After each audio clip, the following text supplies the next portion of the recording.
Hi, everyone. Welcome to day 6 of our Video Every Day in April challenge. I'm your host, Anna Larson of Nomad About, and this is my co host, Selena Conmackey of Howoli Socially Inspired. Together, we formed our joint project, Anna and Selena, which is the go to place for website design, digital strategy, and so much more. Hey, Selena, how are you doing today? How are you, my friend? Are you ready to talk about some website stuff today?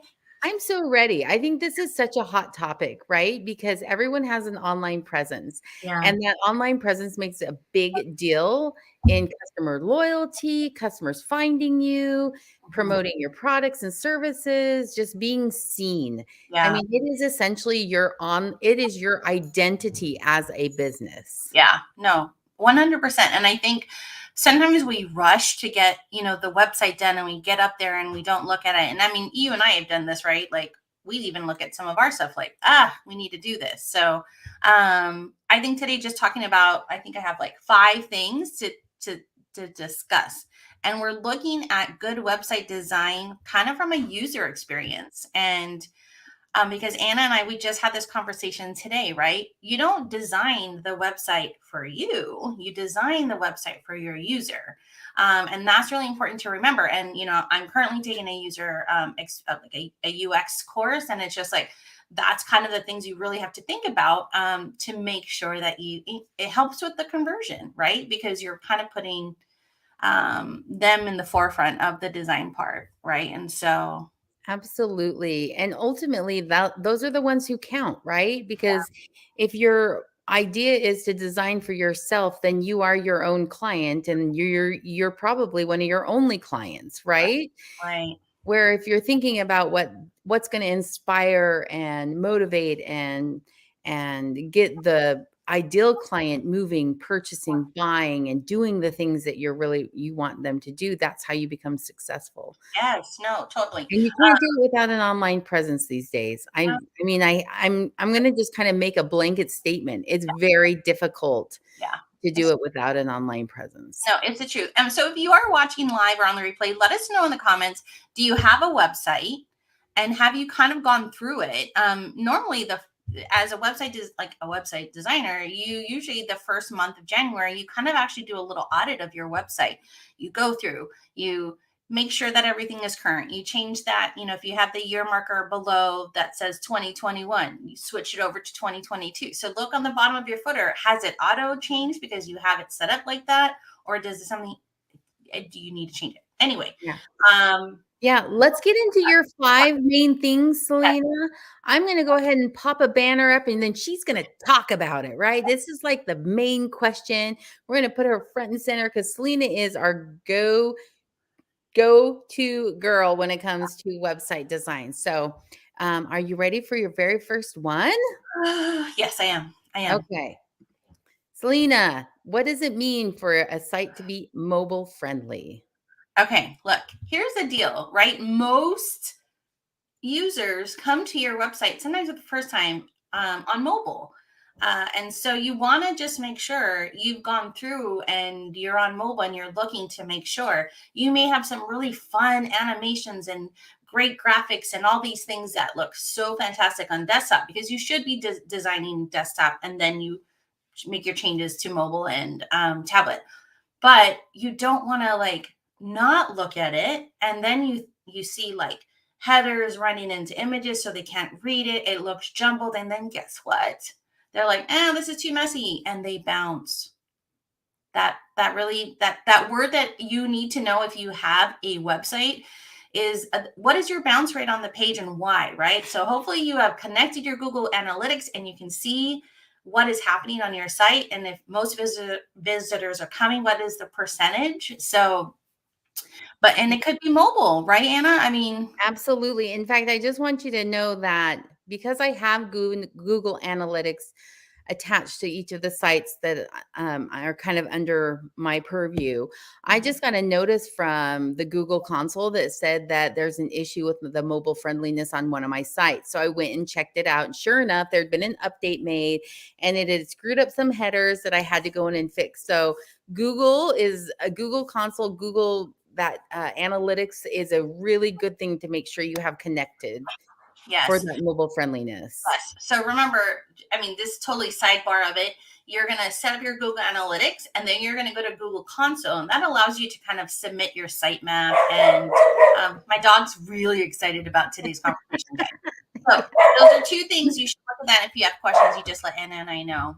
All Kobe, right. you're stuck here, girl. You're stuck here. What's our next question, Anna? All right. Our next question. Is it accessible? Selena, talk to us about accessibility. Okay, this is just something to think about and consider. Is your site accessible to, the elderly, the disabled, and the blind? Can somebody access your site? Can they read it through a screen reader? Are there things that you have in place on there that can help whoever has landed, that you've given full access to 100% of the world, right?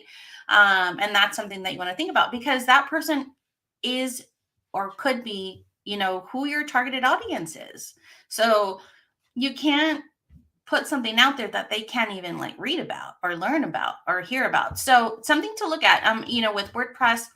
Well, first of all, I do want to say this, right? There are like legit official like accessibility developers and programmers that like go in with code, and they are legit, and they keep you ADA compliant, like to the T. They're also very expensive, but there are other things that you can do until you can get to that level, right? That you can put in place to show that you are trying to make sure, and you're doing some due diligence. Is that the right word, Anna? Right? Like to Yeah, make sure. due diligence that you are attempting to serve as many people as you can in the best way you possibly can. Yeah. Yes. So just check and see if you're hitting all the points. And sometimes it's not guess what? It's not like, oh, you must have this button like this. I mean, it could be design questions, which we'll go into later, that will kind of come back to the accessibility. But whatever platform you've chosen to build your website on, Wix, Squarespace, WordPress, look at what they do for their particular platform, show it, whichever, and say, hey, how does Wix do accessibility? Is my Wix website accessible? So, and if you have someone else creating your website, make sure you ask that question when you're interviewing different designers, for sure. Yeah. You know what, Anna? I'm actually going to go to our site real fast. I'm going to pull up something that you and I pulled up. Hi guys. You think I would be like super ready, but I just get excited sometimes and I forget. So I'm gonna pull up something that Anna and I we actually put on our client site. And let's go here, share. Let's hit share screen, and we'll just kind of show you how it works. Where is it? Okay. Come on. Oh, it doesn't want to. Anna, you might need to share it. It doesn't want me to. I can share a Sorry, screen. guys. Chrome tab. Yeah. I'm going to. All right. Let me go to our website. Yay. And of course, I did get it up finally. I'm so sorry. And that's okay. Here we go. We're going to go to this one right here and share. Yay. Okay, perfect. So Anna, if you want to pop it on, and then we'll just kind of show them what we've added on. Oh, wait, here. I'm gonna add you to the stream so we can see it. Oh, okay. Yeah. All right. So in that upper left corner where Anna is, and if you close it real fast, you can customize it. We just haven't customized the color just yet. But one, this is our website. Two, this is an accessibility plugin that we've added to our site. And you can, one, customize the color to match your brand. But two, when you click on it, it's going to actually, it gives you can increase the text, you can decrease the text, you can make it grayscale, you can high contrast it, for those that are colorblind. I mean, there's so many different ways to kind of help your user navigate through your site. So this is just something that we've added to our clients, which they've loved. And every time we just say, hey, we recommend it. It's totally up to you if you want it or not. And they're like, why would I not want it? So that's what we talk about when we say, hey, think about accessibility and adding features on your site to make it accessible. And this is one way we've been able to do that. So Yeah, and it's an excellent way. So, Yeah. yes, thank Okay. you, Selena. Thank you. Okay, our number 3. Here we go. What are your loading times? What does that even mean? Okay, so have you ever gone to a site and you're waiting and it just does this like spinning wheel of death and you're just like, hurry up. And then as the user, you're like, and you bounce out, you leave. You're like, I don't need it. Look at that. Look and see how long it takes your website to load. There are fantastic places that you can actually take and put your website in to see the loading time, to see its GT metrics, I want to say. Let me just GT Metrics is a great site that you can kind of go to, and you pop in your website, and it just kind of here I'm gonna let me let me share that with you, and then you guys can see the website. Okay, right here. So you just pop in, and then it kind of gives you, test your site, and then it gives you your results. And I know it's free, right? And so your results look like this. It gives you a lot of information.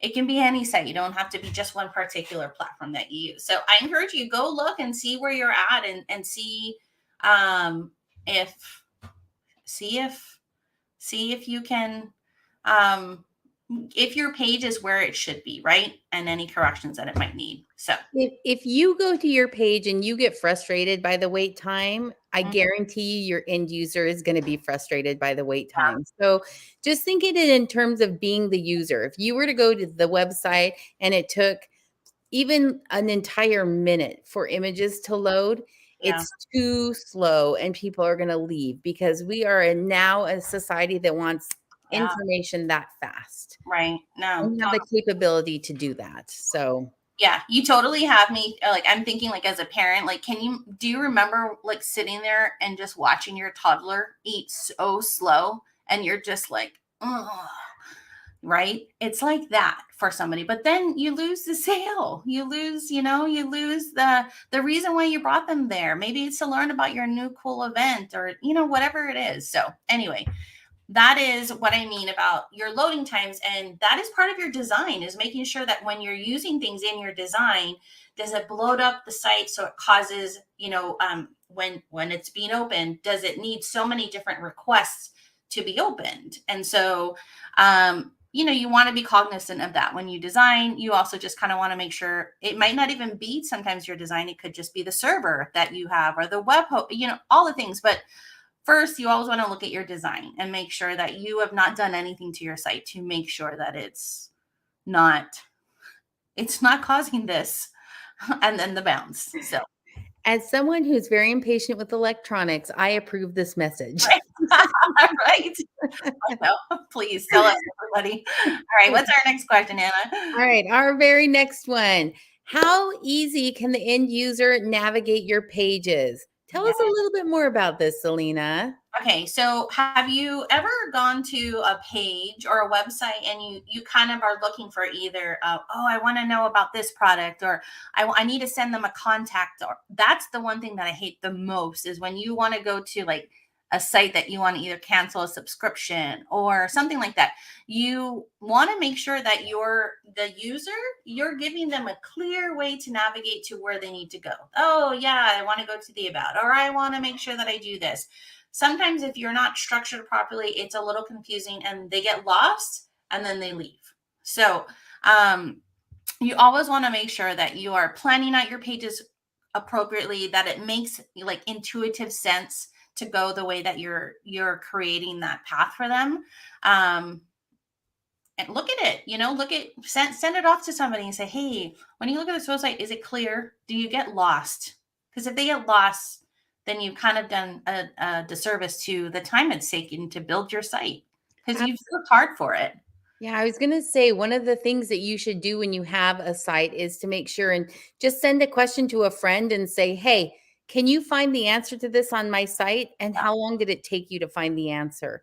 If Yeah. it's something that you think your ideal clients are looking for frequently, it should be easily found. Yeah, And exactly. another thing is that this ties heavily into your customer service ratings that you're going to be getting in terms of like being able to give your clients and your customers exactly what they're looking for, whether it's to end your subscription or start a subscription. You Right. don't want to make it hard for them because then you'll get negative reviews. I won't say this one site, but I'm a member. Anna knows who I'm talking about. But I get so frustrated because I can't log in to my membership account. It's like, yeah. Anyway, I didn't build it, but I'm just saying. I don't know why it has to be so hard, and I send angry texts to Anna. How do I get to this? That's why. So, all right. So just think about that. Make sure you're navigating that page, your whole website, to make it not so messy, organized, and like use this. Keep it simple, stupid, or keep Yeah. it simple, whatever it is. Yeah, you said it right the first time for sure. Okay. Okay, we have one last tip for you, and when I say we, I mean Selena. Wait, Selena, right over here. So, Okay. okay, the last question that you want to ask yourself is, are you using contrasting colors? Why is that important, and what are contrasting colors? Okay, so if you noticed on our accessibility plugin that Anna was clicking around and it said high contrast, low contrast, but sometimes just even in design, you have people that are like, oh, I love dark on dark.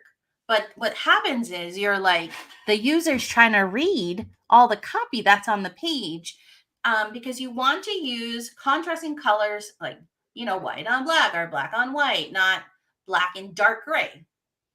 Yeah, Because you want to make it clear and quick, and you just want the eyes to have an easy read. So I've been on sites where I'm like, oh, ooh, I feel so bad, but and maybe and there's nothing wrong with it in the sense of like it's your favorite colors and you love it, or maybe that's in your brand. Use your brand colors in a way that still represents the brand but still makes your site readable. So you really have to kind of look at that, right, when you're picking the colors for the website. So that's all I have to say. that's awesome. Yeah. Selena, thank you so much for taking us through 5 things that you want to look at for why it's important to have good website design and to think of your end user. I Yeah. think that really is ultimately the ultimate question. Are Right. you thinking about your end user? Did you design this and write this for them? Yeah. Right? Right. I mean, yes. Anything. I mean, that's why you put things on the internet, because you want to be found. You want people to see it. So Absolutely. make sure you honor that time that they do land on your website and keep them there as long as you can. Definitely. All right. So we just want to thank everybody for joining us here today during our day 6 of our Video Every Day in April challenge. Connect with us on annandselena.com. Go and see our website. In fact, we would love it if you went to our website and sent us some feedback. Yeah. Tell us what you think about it. Connect with us on LinkedIn, Instagram, Facebook, and join us in this 30-day challenge. We would love to have you on as a guest to talk about something that you think is awesome, or anything else. So we'll see you soon. All right. Bye, guys. Aloha.